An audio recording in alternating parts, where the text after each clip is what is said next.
സായിറാം. അധ്യായം 15. പഞ്ചസാരയുടെ മധുരം. ശ്രീ ഗംഹാഗണപതിക്ക് വന്ദനം. സരസ്വതി ദേവിക്കും ശ്രീ ഗുരുമഹാരാജനും പരദേവതയ്ക്കും ശ്രീ സീതാരാമചന്ദ്രനും വന്ദനം. പരമ്പൊരുളാം സദ്ഗുരു ശ്രീ സായീശ്വരൻ്റെ തൃപ്പാദങ്ങളിൽ പ്രേമഭക്തിപൂർവം അടിയൻ്റെ പ്രണാമം.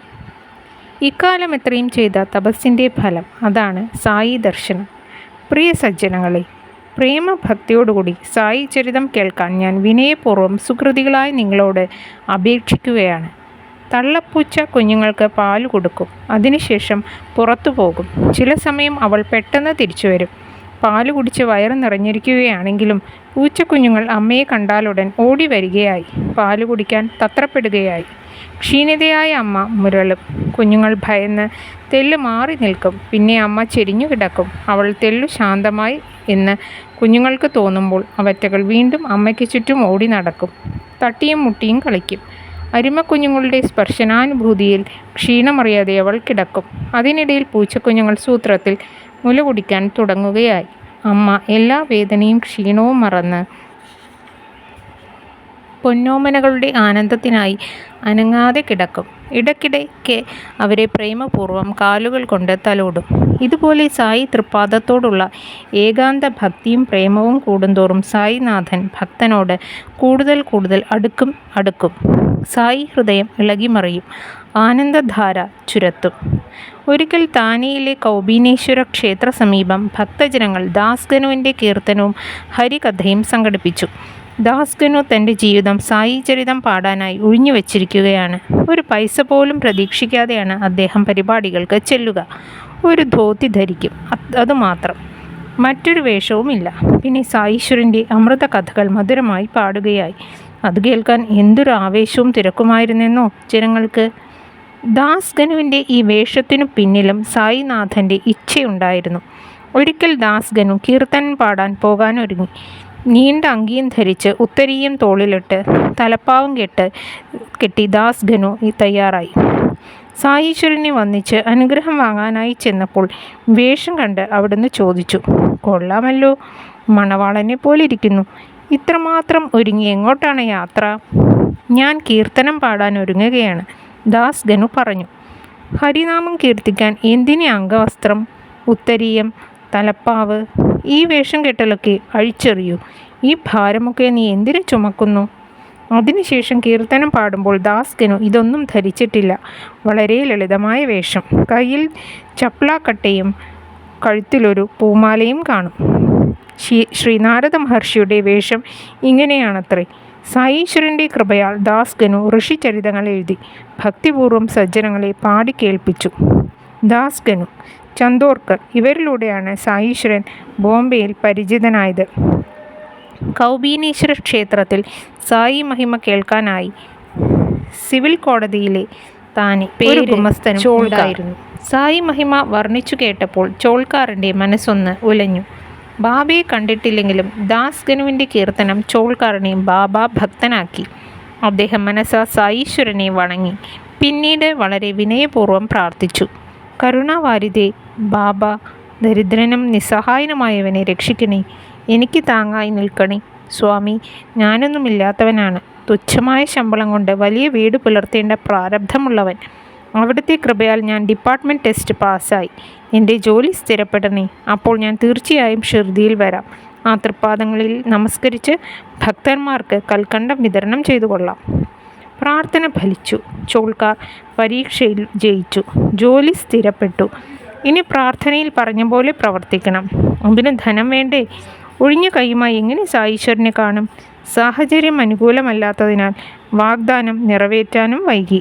അതിനു പ്രായശ്ചിത്തമായി ചോൾക്കാർ പഞ്ചസാര ഉപയോഗിക്കുന്നത് നിർത്തി. അങ്ങനെ ചെലവ് ചുരുക്കി യാത്രയ്ക്കുള്ള പണമുണ്ടാക്കാൻ ശ്രമം തുടങ്ങി. ഒരാൾക്ക് നാന്ദിഘട്ടോ സഹ്യാദ്രി നിരകളോ കടക്കാൻ കഴിയും. പക്ഷേ ഗൃഹനാഥന് അതിലേറെ ദുഷ്കരമാണ് സ്വന്തം ഉമ്മറപ്പടി കടക്കാൻ. ഇങ്ങനെയൊരു ചൊല്ലുണ്ടല്ലോ. ഏതായാലും ചോൾക്കാർ കഴിയുന്നത്ര രീതിയിലൊക്കെ പണം മിച്ചം വയ്ക്കാൻ തുടങ്ങി. ഒടുവിൽ തീവ്രമായ ആഗ്രഹം സാധിച്ചു. അദ്ദേഹം ഷിർദിയിലെത്തി. സായീശ്വരനെ ദർശിച്ചു, നമസ്കരിച്ചു.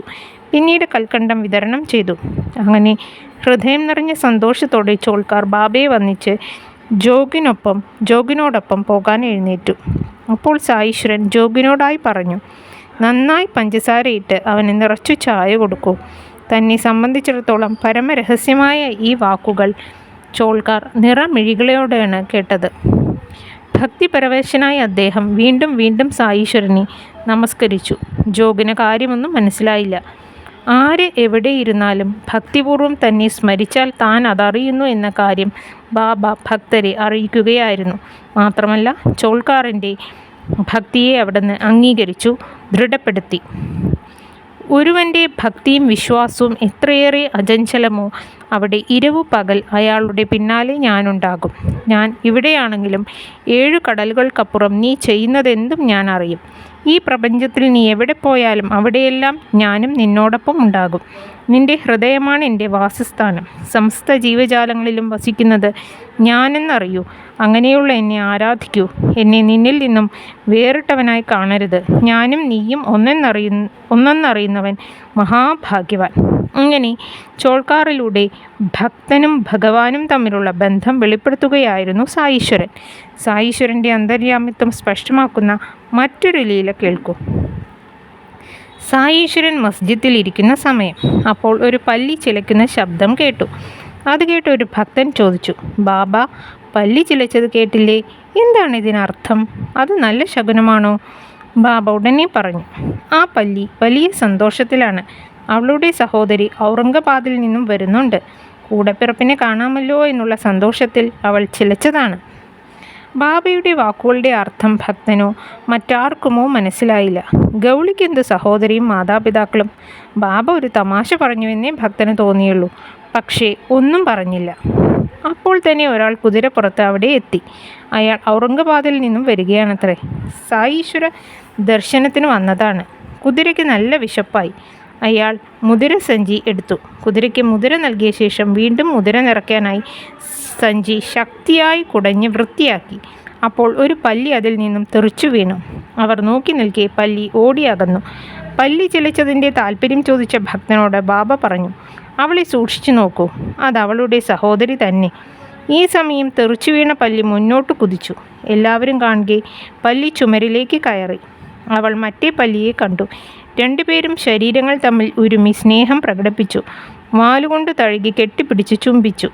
അങ്ങനെ അവർ വട്ടത്തിലും കുറുകയും ഓടിക്കളിച്ച് ആനന്ദിക്കാൻ തുടങ്ങി. ഷീർദി എവിടെ? ഔറംഗബാദ് എവിടെ? എങ്ങനെ ഈ കുതിരസവാരിക്കാരൻ പൊടുന്നനെ എത്തി? ഈ പല്ലി എങ്ങനെ അവയാളുടെ സഹയാത്രികയായി?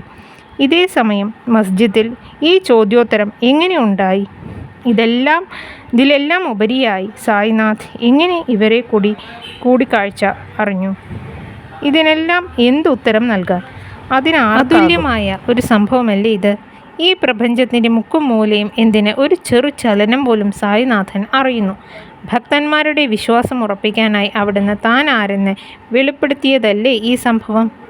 ഈ അധ്യായം ആദരവോടെ നിത്യപാരായണം ചെയ്താൽ സകല തടസ്സങ്ങളിൽ നിന്നും രക്ഷ നേടും, ക്ലേശങ്ങൾ അകലും. സായി തൃപ്പാദങ്ങളിൽ ശിരസർപ്പിക്കുന്നവൻ തൻ്റെ രക്ഷകനെയും തൻ്റെ കർമ്മഫലങ്ങളുടെ വിനാശകനെയും സായിയിൽ കണ്ടെത്തും. ഞാൻ സായിയിൽ പൂർണ്ണമായും ശരണാഗതി അടയുന്നു. കാരണം അവിടുന്ന് സംസാരസാഗരം സുരക്ഷിതമായി കടത്തിവിടും. 15-ാം അധ്യായം സമാപ്തം. ഓം സഹായായ നമഃ. ജയ് സായിറാം.